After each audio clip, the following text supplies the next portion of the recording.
Disclaimer: ang sumusunod na kwento ay naglalaman ng mga kathang-isip lamang na elemento at nilayon para sa mga layunin ng entertainment lamang. Anumang pagkakahawig sa mga aktwal na tao, buhay o patay, o totoong pangyayari ay nagkataon lamang. Ang mga pangyayaring inilalarawan sa kwentong ito ay gawa ng imahinasyon ng may akda at hindi dapat bigyang kahulugan na sumasalamin sa katotohanan sa anumang paraan. Isang mapayapang suburban na kapitbahayan na naliligo sa ginintoang kulay ng madaling araw. Huni ng mga ibon, at ang banayad na simoy ng hangin ay humahampas sa mga puno. Si Mark, isang banayad na lalaki sa pamilya, habang humihigop siya ng kanyang kape sa umaga at hinahalikan ang kanyang asawa at anak na babae bago siya pumasok sa trabaho. Isang gabi, habang natutulog si Mark, naranasan niya ang isang matingkad na panaginip na parang totoo. Sa panaginip, siya ay gumagawa ng mga karumal-dumal na pagpatay, nagsasaya sa dugo at kabangisan. Nagising siya sa malamig na pawis, nanginginig hanggang sa kaibuturan. Sa pamamagitan ng hypnosis, tinutulungan ng psychiatrist si Mark na i-unlock ang mga nakalibing na alaala ng kanyang nakaraang buhay. Nakakagulat, natuklasan ni Mark na siya ay isang kilalang-kilalang serial killer na natakot sa parehong kapitbahayan kung saan siya nakatira ngayon.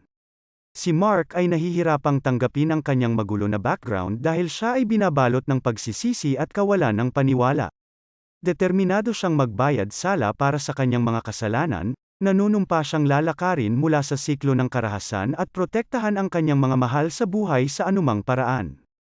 Sa isang nakakabagbag damdaming kasukdulan, hinarap ni Mark ang nakakapanghinayang katotohanan, nakulong siya sa walang katapusang cycle ng reincarnation, hinatulan na muling buhayin ang kanyang mga nakaraang krimen para sa kawalang hanggan.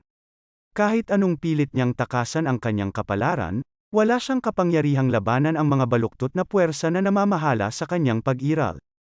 Habang tinatanggap ni Mark ang kanyang hindi maiiwasang kapalaran, sinasalamin niya ang kahinaan ng buhay at ang walang hanggang kapangyarihan ng pagtubos.